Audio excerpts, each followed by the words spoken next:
लग्नानंतर होईलच प्रेम या मालिकेत पाहायला मिळते की काव्या आणि तिची मैत्रीण बसलेली असते. तेव्हा तिची मैत्रीण बोलते, त्यांना भूक लागली की तू तडफतेस, त्यांच्या डोळ्यात पाणी आलं की तुला भरून येतं.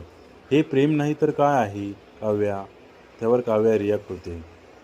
दुसरीकडे पाहायला मिळते पार्थ आणि मानिनी बसलेले असतात. तेव्हा पार्थ बोलतो, तुझ्या हातून आतापर्यंत कधीही काचेचं काही फुटलेलं नाही.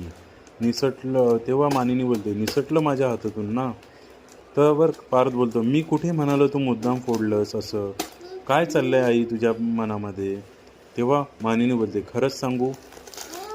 दुसरीकडे पाहायला मिळतं की वसुंधरा आणि रमा हे दोघे चेस खेळत असतात. तेव्हा बोलते की आज महाभयंकर आपल्याला पाहायला मिळेल. राजाचं आपल्या वजिराला राजाच आपल्या वजिराला मारणार आहे आणि गेम ओव्हर होणार आहे.